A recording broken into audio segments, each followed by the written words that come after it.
मासा पहले आंखें बंद कीजिए, अब आंखें खोलिए। ये तो हमारे देव की मेहनत की कमाई है। अब इन चीजों की इस घर में कोई जगह नहीं है।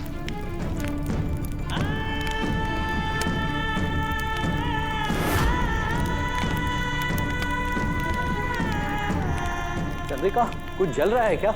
ये जलने की बू। चंद्रिका, ये क्या कर रही हो? प्लीज ये सब मत करो। भाभी साहब देखो, बाद में बिना पछतावे के और कुछ नहीं मिलेगा हमें। ये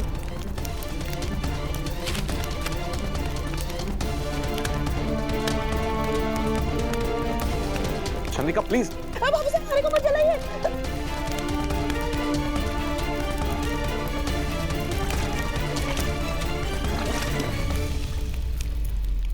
अब जाके आ रहा है असली मजा। कौशल्या मैया और राम की जोड़ी टूट गई है और अब तो कौशल्या मैया खुद ही अपने राम की यादों का लंका दहन कर रही है। यो कथा तो अब कुछ ज्यादा ही मसालेदार होती जा रही है।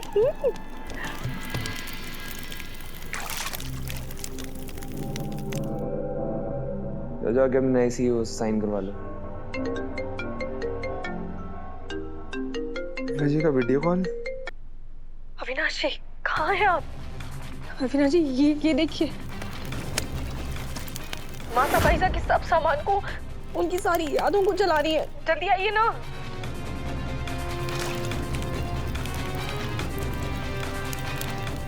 बापू साहब, आप कुछ कीजिए ना प्लीज। दिव्या, आज रोकने से कुछ नहीं रुकेगा बेटा। आज एक माँ का दिल टूटा है, प्रलय तो आएगा ही।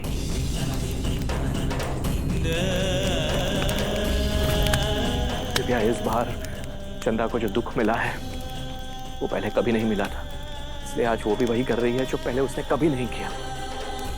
इसमें देव की यादों को नहीं, वो अपने आप को इस आग में झोंक रही है। दिव्या, पर ये आग इस घर से देव की यादों को जलाकर राख कर रही है। भाई साहब प्लीज कुछ कीजिए भाई साहब। देव इस घर की याद नहीं है मयूर, जिंदगी है वो इस घर की। चंद्रिका की जान है वो, कहीं नहीं जा रहा है देव। इस आग में तो सिर्फ चंद्रिका सिंह चौहान के क्रोध की आहुति पड़ रही है। आप सही कह रहे हैं भाई साहब। भाभी साहब का गुस्सा शायद चलकर शांत हो जाए, फिर वो देव और वसु को अपना ले।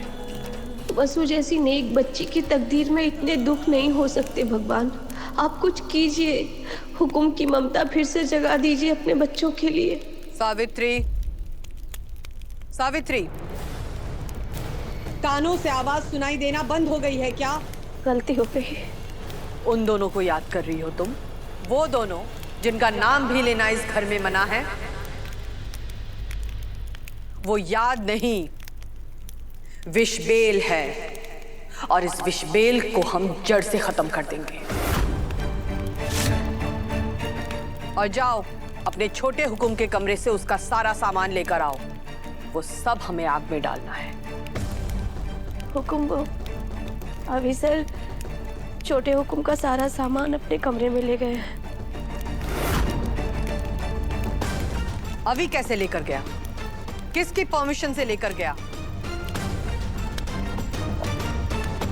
मां साहब, भाई साहब के जाने के बाद अविनाश जी बहुत डिस्टर्ब हो गए थे।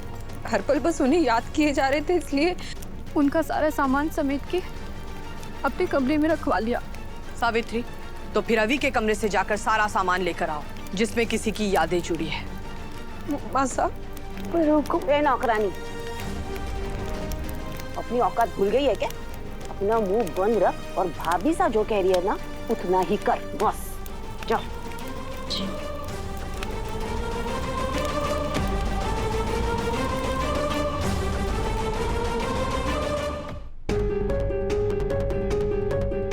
सावित्री मौसी, अरे भाई का सामान लेके कहाँ जा रही हैं आप? अभी सर हुकुम ने छोटे हुकुम का सारा सामान नीचे मंगवाया है जलाने के लिए। और आपने उनकी बात मान ली? अभी सर वो हुकुम है, उनका हर आदेश मानना हम सबका धर्म है।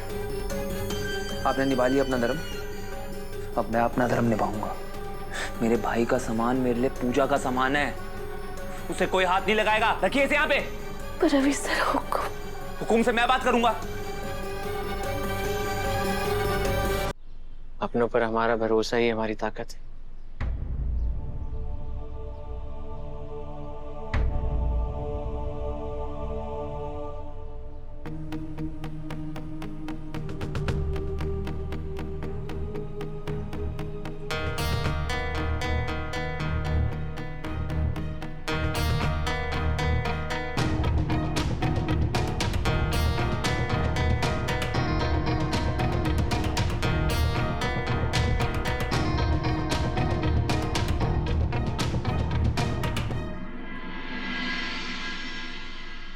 देख सकती हूँ मैं, तो एक बहुत बड़ी परीक्षा देने जा रही हो, पर तू डरना मत।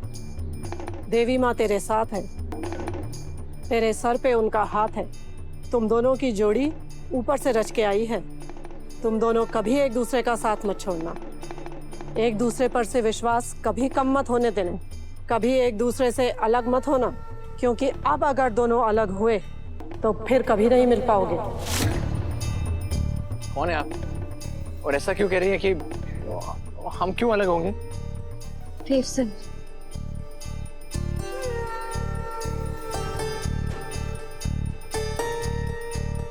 वसु इस अनजान औरत के पैर क्यों छू रही है?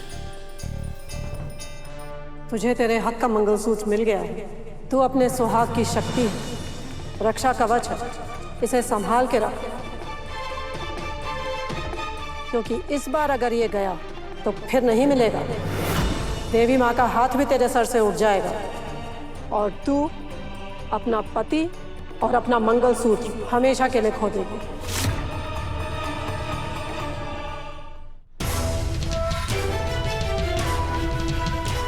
ऐसा क्यों कह रही हैं? क्या जानती है आप हमारे बारे में? या आपको भी किसी ने भेजा है मेरी वसु को परेशान करने के लिए? परेशानियां तो बहुत आएंगी अभी। तू हमेशा अपनी पत्नी की हर परेशानी दूर करना। ये तेरे घर की लक्ष्मी है, इसका हमेशा सम्मान बनाए रखना। अपना कर्तव्य भूलना मत। दोनों सुखी रहो।